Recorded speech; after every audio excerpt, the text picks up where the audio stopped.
ప్రజా సమస్యలు పరిష్కరించవలసింది పోయి ఇటువంటి నాయకులు ఉన్నారు. ప్రజలు మేల్కోవాలండి. ప్రజలు ఎటువంటి నాయకులు మనం ఎన్నుకుంటే మనం సమస్యలు తీరుతాయని ప్రజల నుంచే మార్పు రావాలి. అంటే ముందు ప్రజల నుంచి ఓటు వేసినప్పుడు ఆ నాయకుడు గనక ఇటువంటి భాషా పరిజ్ఞానం లేకపోతే విషయ పరిజ్ఞానం లేనటువంటి వ్యక్తుల్ని చట్టసభలకు పంపించకూడదు, ప్రజాస్వామ్యంలో ఉంచకూడదు. ప్రజాప్రతినిధులు అవటం వల్ల ఈ ప్రజల మీద వాళ్ళే దాడులు చేయడం. ఎందుకంటే మన ద్వారకా తిరుమలలో టీడీపీ వాళ్ళు ఒక భూమిని రిజిస్ట్రేషన్ చేయించేసుకున్నారు. అడిగితే వెళ్తే చాలా మందిని కొట్టారు. సిఐ గారి దగ్గరికి వెళ్తే న్యాయం లేదు. అలాగే మొన్న వైసీపీ నాయకులు కొంతమంది రిజిస్టర్ భూముల్ని రిజిస్ట్రేషన్ చేయించుకున్నారు. దాని మీద కంప్లైంట్ పెడితే కనీసం తీసుకునే దిక్కు కూడా లేదు. అంటే ఇటువంటివి జరుగుతున్నాయి. అంటే ప్రజాప్రతినిధులకి అధికార యంత్రాంగం అంతా కూడా అంటే పోలీసు గాని రెవెన్యూ గాని కొమ్ము కాయటం వల్ల ప్రజలు చాలా ఇబ్బందులు పడుతూ ఉన్నారండి. ఇప్పుడు సీతారామయ్య అని చెప్పి ఒక టీడీపీకి చెందినటువంటి దెందులూరులో ఒక యాదవుల సామాజిక వర్గానికి చెందినటువంటి భూములు కబ్జా చేశారు. దాన్ని ఎవరు కూడా మాట్లాడట్లేదు. అంటే ఇటువంటి నేను ఏం చెప్తున్నానంటే అటు వైసీపీ అయినా టీడీపీ అయినా జనసేన అయినా ఎవరైనా సరే ప్రజా అభిష్టం మేరకు నడవాలి. మీరు అడిగారు ఒక ప్రశ్న, ఏం చేయాలండి? ప్రజల నుంచే మార్పు రావాలండి. ఇటువంటి నాయకుల్ని ఏదైతే చట్టసభలకు పంపించకుండా ఒకసారి తప్పు చేస్తే రెండోసారి చట్టసభలకు కూడా పంపించకుండేటువంటి చట్టాలను తీసుకురావాలి. ప్రజల్ని ఎన్నుకున్నది ఎందుకు? ప్రజలు ఎందుకు ప్రజాప్రతినిధులు వారి సమస్యలు పరిష్కరిస్తారని. ఇలా ప్రజల మీద తిరుగుబాటు చేసుకుని వాళ్ళే కేసులు పెట్టించుకుని వాళ్ళే జైల్లోకి వెళ్తే ఇంకా ప్రజలకి ఎవరు న్యాయం చేస్తారు ఈ భారత ప్రజాస్వామ్యంలో? అందువల్ల ఖచ్చితంగా నాయకుడు అనేవాడు చిత్తశుద్ధితోటి తమ ప్రజల్ని కాపాడేటువంటి వ్యక్తిగా ఉండాలి. ప్రజలే వారి మీద నాయకుడే మంచోడు కాదని కేసులు పెట్టేటువంటి సందర్భం ఏర్పడింది. ఇప్పుడు మీరు ఇంకో విషయం అడిగారు, వైసీపీ ప్రతిష్ట దెబ్బతింటుందా, ఇలా దారిపోతుందని. నేను కొన్ని విషయాలు అయితే చెప్తానండి. వైసీపీ చాలా మంచి పనులు చేసింది, కొన్ని చెడ్డ పనులు చేసిందండి. మంచి పనుల్ని ప్రమోట్ చేసుకోవడం వాళ్ళు విఫలమయ్యారు. ఆ మంచి పనులు చేసుకోవడం మీ ప్రభుత్వ పాలనలో మీరు ఏం చేశారు? అలాగే టీడీపీ కూడా మంచి పనులు చేసింది, కొన్ని చెడ్డ పనులు చేసింది. ఆ మంచి పనులు ఏమేం చేశారు? అలా రాజధాని ఎలా డెవలప్ చేస్తున్నారు మీరు చెప్పండి. అలాగే వైసీపీ వాళ్ళు చేసినటువంటి మంచిని ప్రోత్సహించండి. ఎప్పుడు చూసినా వాడిని వీని తిట్టడం, లేకపోతే ఒకరినొకరు విమర్శించుకోవటం, ప్రజల్ని తప్పుదారి పట్టించడం, ప్రజల్ని ఇబ్బందులు పెట్టడం, ఇవన్నీ చేయకూడదని చెప్పి మన ఛానల్ ద్వారా ఒక అనలిస్ట్ గా నేను కోరుతా ఉన్నా. రెండు పార్టీలని కూడా, వైసీపీ టీడీపీ వాళ్ళు. ప్రజలకి మీరు చెప్పేదండి, ప్రజల గురించి కూడా ఏమైనా చెప్తారా? ఖచ్చితంగా అండి. ప్రజాస్వామ్యంలో ఈ రోజున పోలీసు వ్యవస్థ మొత్తం దిగజారిపోయిందండి. నేను చెప్తున్నాను, ఎమ్మెల్యేకి 10 లక్షలు ఇస్తే పోస్టింగ్ వేస్తున్నారు. ఏ ప్రభుత్వం అయినా సరే, వైసీపీ అయినా టీడీపీ అయినా రేపు ఇంకో ప్రభుత్వం వచ్చినా కానీ, అంటే పోలీసులకి పోస్టింగ్ కి రేటు కట్టిస్తున్నారు. వాళ్ళు చెప్పినట్టు తందారా అంటే తాను తందారా అంటున్నారు. ఇటువంటి వ్యవస్థలు పోవాలి.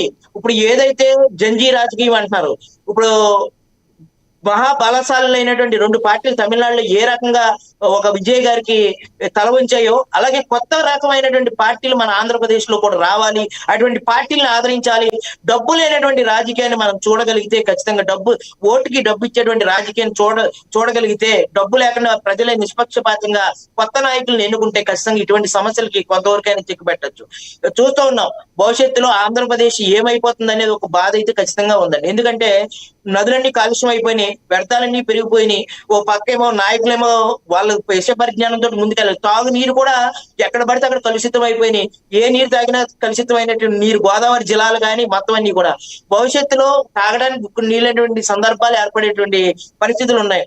ఇప్పుడు మొన్న చూసాం, పెద్దిగారని ఒక ఆయన తెలంగాణ మాజీ ఎమ్మెల్యేగా పనిచేసినటువంటి ఆ వ్యక్తి చనిపోతే లక్షలాది మంది ప్రజలు జన సందోహం అక్కడ పెద్ది సుదర్శన్ రెడ్డి గారు, ఆయనతో నాకు కొంత అనుబంధం కూడా ఉంది. వరంగల్లో నేను చదువుకున్న రోజుల్లో ఆయన తోటి కలిసి కొన్ని చోట్ల మాట్లాడుకోవడం అన్ని జరిగినాయి. ఆ వ్యక్తి అక్కడ ప్రజా సమస్యల్ని తీర్చడం, రైతు కుటుంబం నుంచి వచ్చాడు కాబట్టి చనిపోయినప్పుడు కూడా తన ఆస్తులంటే ఏమి సంపాదించుకోకుండా చనిపోయినటువంటి ఒక వ్యక్తి. అటువంటి మహనీయులు, గొప్ప వ్యక్తులు ఆదర్శంగా తీసుకుని నాయకులు కూడా ప్రజల కోసం పోరాడాలి. అక్కడ కొన్ని ప్రాజెక్టులకి నీళ్లు తీసుకెళ్లటం కానీ, అక్కడ రైతుల విషయంలో కానీ చాలా మంచి మంచి కార్యక్రమాలకు శ్రీకారం చుట్టారు. అంత మాజీ ఎమ్మెల్యే నుండి అధికారం లేకపోయినప్పటికీ కూడా అంత ప్రజలు స్వచ్ఛందంగా వచ్చారు. అటువంటి నాయకులు కావాలి. నేను ఏ పార్టీని విమర్శించట్లేదు. ఏ పార్టీలో ఉన్నా సరే నాయకులు మంచి వాళ్ళు ఉన్నారు, చెడ్డ వాళ్ళు ఉన్నారు. ఇప్పుడు అశోక్ గజపతి రాజు గారు ఉన్నారు టీడీపీలోనే. ఆయన ఎప్పుడు కూడా ఏనాడు కూడా వివాదాలలో కానీ వివాదాస్పదంగా కానీ ఎప్పుడు లేరు. ఆయన చాలా మంచి నాయకుడు. అలాగే పవన్ కళ్యాణ్ గారు ఉన్నారు, నీతి నిజాయితీగా పనిచేస్తూ ఉంటారు. ఇట్లా ఒక మంచి నాయకత్వం అనేది భవిష్యత్తులో ఉండాలి. అలాగే ఈ వైఎస్ఆర్సీపీలో కూడా చాలా మంది మంచి మంచి నాయకులు ఉన్నారండి. ఇప్పుడు వంగవీటి రాధా గారు గతంలో పనిచేశారు. ఆయన ఎప్పుడు కూడా ఎక్కడ కూడా అవినీతి చేయలేదండి. అటువంటి మంచి మంచి నాయకులు ఆ పార్టీలోనూ పనిచేశారు, ఈ పార్టీలోనూ ఉన్నారు. అందువల్ల మంచి నాయకుల్ని ఎన్నుకోవాలి. ప్రజలే స్వచ్ఛందంగా తమ ఓటు ద్వారా మంచి నాయకత్వాన్ని Yes. ఎన్నుకుంటే మీరు ఇటువంటి సమస్యలు రావు. మీరు చెప్పింది బాగుంది. బట్ వైసీపీలో ప్రస్తుతం 2024 తర్వాత కొంత నైరాశ్యత ఏర్పడింది అనే అభిప్రాయాలు ఏర్పడుతున్నాయి. దాన్ని మరింత లోతుగా తీసుకెళ్లేటట్టుగా కొన్ని అంబటి రాంబాబు వ్యాఖ్యలైతే కావచ్చు, లేదంటే ఇప్పుడు విరూపాక్షి కావచ్చు, లేదంటే జోగి రమేష్ పర్సనల్ కావచ్చు, ఏవైనా కూడా ఇవన్నీ కూడా జగన్మోహన్ రెడ్డికి తలనొప్పులు తెచ్చేది. ఎందుకంటే ఆయన స్ట్రాంగ్గా 10 అడుగులు ముందుకేస్తుంటే 11 అడుగులు వెనక్కి లాగుతున్నారనే మాటలు వాస్తవం ఉందంటారా? సార్, ప్రతి పార్టీలోనూ వాళ్ళు ఉంటారు, వీళ్ళు ఉంటారు. ఇప్పుడు బస సత్యనారాయణ గారు ఉన్నారు, తోట శ్రీమూర్తులు గారు ఉన్నారు. ఇటువంటి గొప్ప నాయకులు ఉన్నారండి. వాళ్ళు ఎప్పుడు కూడా వివాదాల్లో ఉండరు. ఏ విషయం మాట్లాడినా ఒక స్టాండ్ మీద ఉంటారు. అటువంటి సీనియర్ సుబ్బారెడ్డి గారు, ఇటువంటి మంచి మంచి సీనియర్ నాయకులు ఉన్నారు. వాళ్ళు ఎప్పుడు కూడా నోరు ఇప్పినా కానీ ఎక్కడ కూడా వివాదాలు లేకుండా మంచి నాయకత్వాన్ని ముందుకు తీసుకెళ్లే వాళ్ళు ఉన్నారు. అలాగే టీడీపీలోనూ కూడా ఉన్నారు మంచి మంచి నాయకులు. ఇప్పుడు నేను ఏం చెప్తున్నానంటే, ఎవరు ఏమైనప్పటికీ కూడా అధికార పార్టీ కొంతవరకు కూడా కొన్ని లేని వ్యక్తులు కూడా కేసుల్లో పెట్టడం అనేది చాలా మామూలే. వైసీపీ అధికారంలో ఉన్నప్పుడు వాళ్ళు పెట్టారు, ఇప్పుడు టీడీపీ అధికారంలో ఉంది వీళ్ళు పెడుతున్నారు.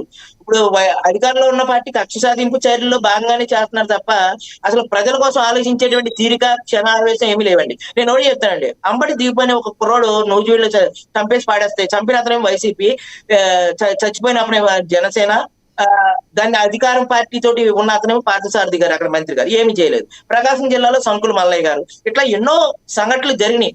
అట్లీ కూడా జన సైనికులు ఎక్కడ చచ్చిపోయినా కానీ పట్టించుకుంటలేదండి. ఒక టీడీపీ వైసీపీ మధ్య మాత్రమే రాజకీయం నడుస్తుంది తప్ప వాళ్ళిద్దరు ఏదైనా టీడీపీ కార్యకర్తలను ఎవరైనా కొట్టగానే ఇమీడియట్ గా వందలాది మంది మీద అక్రమ కేసులు కూడా బనాయిస్తూ ఉన్నారు. అలాగే గతంలో కూడా వైసీపీ కూడా అలాగే చేసిందండి.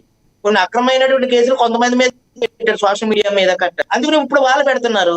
ఈ వరవడి అనేది మారాలి, ప్రజలు మారాలి, పాలకులు మారాలి. అప్పుడు మాత్రమే ఈ ప్రజాస్వామ్యంలో మీరు అడిగారు అంబటి రాంబాబు గారని, ఆయన ఇంటి మీద దాడి చేయడం తప్పు కాదండి. ఇప్పుడు ఆయన మాట్లాడటం తప్పే, ఆయన ఇంటి మీద దాడి చేయడం తప్పే, రెండు తప్పే. ఇప్పుడు ఏం చెప్తానండి, ఇప్పుడు ఆయన మాట్లాడిన వ్యాఖ్యలు బట్టి వీళ్ళు దాడిని చేశారు. మరి వీళ్ళు చేయొచ్చు ఆ దాడులు? ఆయన మాట్లాడచ్చు అలా వ్యాఖ్యలు? ఆయన మాట్లాడుతున్నారు, వీళ్ళు చేస్తూ ఉన్నారు. ఇటువంటి అనేది కరెక్ట్ కాదు. ప్రజాస్వామ్యంలో వాళ్ళ మాజీ మంత్రులుగా చేశారు. అటువంటి వ్యక్తులు ప్రజలకు ఆదర్శంగా ఉండాలి తప్ప ఇటువంటి వ్యాఖ్యల్ని నేను ఖండిస్తూ ఉన్నానండి. ప్రజాస్వామ్యంలో రెచ్చగొట్టే వ్యాఖ్యలు చేయొద్దు, అలాగని దాడులు మట్టి కూడా చేయొద్దు. రెండూ ఖండిస్తున్నాను టీడీపీ వైసీపీ చేసేటువంటి. రైట్ అయ్యప్ప